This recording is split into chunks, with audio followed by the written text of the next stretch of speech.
অর্পিতা রেসিপিতে তোমাদের সবাইকে ওয়েলকাম। আজকে আমি বানাচ্ছি দই পাবদা। এর জন্য প্রথমেই লাগছে আমাদের পাবদা মাছ, টক দই, ধনেপাতা কুচানো, গোটা জিরে, লবণ আর চিনি। এখানে নিয়ে নিয়েছি পেঁয়াজ, কাঁচা পাকা লঙ্কা, হলুদ, পোস্ত। এবারে দেখো, এবারে কড়াইতে আমরা তেল গরম হতে দিলাম, আর ততক্ষণে আমরা একটা মিক্সির জারে পোস্ত, গোটা জিরে, কাঁচা লঙ্কা আর সামান্য পরিমাণ জল দিয়ে এটা পেস্ট করে নিলাম। আর এদিকে নুন হলুদ মাখানো মাছটাও আমরা ভেজে নিচ্ছি। এইভাবে আমরা মাছটা ভেজে নিচ্ছি। আর দেখো, আমাদের এই পেস্টটাও তৈরি হয়ে গেছে। এবারে কড়াইতে ওই তেলের মধ্যেই আমরা শুকনো লঙ্কা আর কালো জিরে ফোড়ন দিয়ে দেব। ফোড়ন দিয়ে এই যে আমরা যে পেঁয়াজটা কুচিয়ে রেখেছিলাম সেই পেঁয়াজটাও দিয়ে এবার একটু হালকা ভাজা ভাজা করে নিচ্ছি। আর দেখো, এখানে আমরা বাটিতে যে দইটা রেখেছিলাম এই দইটা আমরা ফেটিয়ে নিচ্ছি। ভালো করে ফেটিয়ে নিলাম। এই যে দেখো, ফেটানো হয়ে গেছে। আর এইদিকে আমরা যে পেস্টটা তৈরি করেছি সেই পেস্টটা এবারে তেলের মধ্যে দিয়ে দিলাম। দিয়ে ভালো করে আমরা একটু কষিয়ে নিচ্ছি, যাতে পোস্তর যে কাঁচা গন্ধ সেটা যাতে কেটে যায়। এই যে দেখো, এইভাবে মশলাটা ভালো করে কষিয়ে নিচ্ছি। মশলাটা কষিয়ে নিলাম। আর এর পরে দেখো, এই যে মিক্সির জারটা ধুয়ে আমি একটু জল অ্যাড করছি। এই রান্নাটা কিন্তু তোমরা অবশ্যই একবার ট্রাই করে দেখতে পারো। রান্নাটা অবশ্যই ট্রাই করো আর আমাকে জানিও কমেন্ট বক্সে কেমন হলো। এইভাবে আমরা মশলাটা একটু কষিয়ে নিচ্ছি হালকা হাতে। গ্যাসের ফ্লেমটা আমরা মিডিয়াম আঁচে রেখেছি। দেখো, এবার আমরা হলুদ গুঁড়ো দিয়ে দিচ্ছি। হলুদ গুঁড়ো দিয়ে আর এর মধ্যে একটু কাশ্মীরি লঙ্কার গুঁড়ো দিলাম।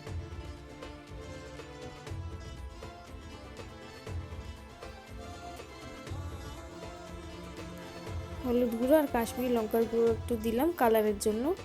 দিয়ে এবার এটা আর একটু কষিয়ে নিচ্ছি।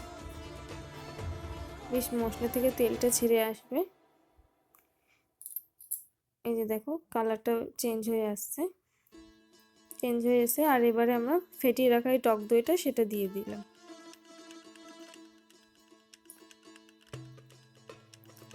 এই টক দইটা দিয়ে এবারে আমরা কিন্তু গ্যাসের ফ্লেমটা একদমই লোতে রেখেছিলাম, না হলে কিন্তু টক দইটা যখনই দেবে তখন কিন্তু ভালো করে ফেটিয়ে দেবে। আর গ্যাসের ফ্লেমটা একদম লোতে রাখবে, না হলে কিন্তু টক দই দিলে ছানা কেটে যায়। এবার আমরা এই বাটিটা ধুয়ে একটু জলও অ্যাড করে দিলাম। দিয়ে আবারও মশলাটা ভালো করে একটু কষিয়ে নিচ্ছি। আর এখানে কিন্তু আমি রান্নার জন্য গরম জল ইউজ করেছি। এই দেখো, বেশ কালারটাও চেঞ্জ হয়ে এসছে। এরপর আমরা স্বাদ মতো নুন আর চিনিটা অ্যাড করে দেব।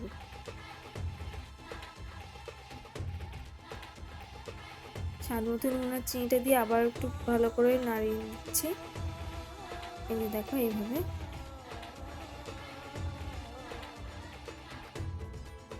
ভালো করে মশলাটা কষানো হয়ে গেলে এর মধ্যে আমি দুটো লঙ্কা দিয়ে দিলাম, গোটা লঙ্কা।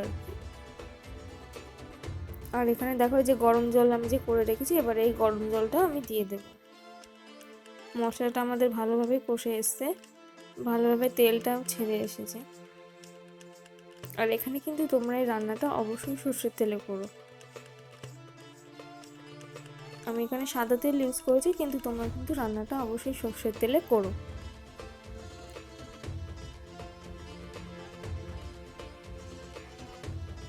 এই যে দেখো, এইভাবে মশলাটা কষানো হয়ে এসছে আমাদের। এবারে জলটা আমরা দিয়ে দিচ্ছি। তোমরা যে যেমন ঝোল খাবে সেই অনুযায়ী তোমরা দিও। কিন্তু এটা একটুখানি দই পাবদা, তো এটা একটুখানি ঝোলটা একটু কম হলেই ভালো লাগে আর কি। এবার দেখো, জলটা দিয়ে আমরা ঢাকা দিয়ে দিয়েছি। এবার ভালো করে ফুটে আসলে দেখো, ভালো করে এবারে ফুটে আসলে এরপরে এর মধ্যে আমরা মাছগুলো দিয়ে দেবো একে একে।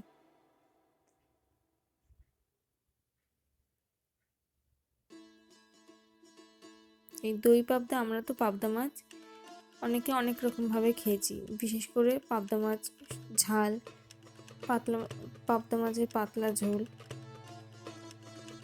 এইভাবে তোমরা কিন্তু অবশ্যই একবার রান্নাটা করো, রান্নাটা করে আমায় জানিও।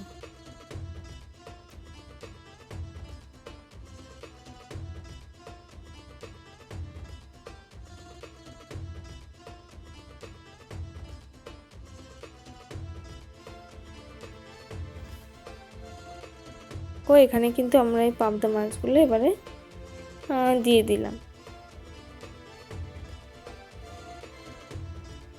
পাবদা মাছটা যেহেতু খুবই নরম মাছ, সেই জন্য পাবদা মাছটা দিয়ে আমরা কিন্তু বেশি নাড়াচাড়া করব না, আর বেশিক্ষণ ফুটাবও না, যাতে কিনা পাবদা মাছটা একদম নরম হয়ে ভেঙে যায়। বেশিক্ষণ যদি ঝোলে যদি পাবদা মাছটা ফোটাই, আর যদি বেশি পাবদা মাছটা যদি নাড়া দিই, তাহলে সেক্ষেত্রে দেখা যাবে যে পাবদা মাছগুলো ভেঙে গেছে।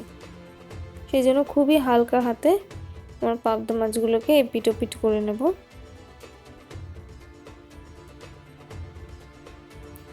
এপিট ওপিট করে নিয়ে এই যে দেখো, এবার আমরা ধনেপাতা কুচানোটা দিয়ে দিচ্ছি, অ্যাড করে দিলাম। এখানে হয়ে গেছে আমাদের ঝোল। এই যে আমাদের রান্নাটা আমাদের তৈরি হয়ে গেছে বলতে পারো। লাস্টে আমরা এই ধনেপাতা কুচানোটা অ্যাড করে দিলাম। ধনেপাতা কুচানোটা দিয়ে তোমরা একটুখানি রেখে দিও, 5 মিনিট মতো রেখে দিয়ে তারপর এটা কিন্তু সার্ভ করো। ধনেপাতা কুচানোটা দিয়ে তোমরা কিন্তু অবশ্যই একটু ঢাকা দিয়ে রেখো, যাতে কিনা ধনেপাতার যে সেন্টটা সেটা খুব ভালোভাবে এনহ্যান্স করবে।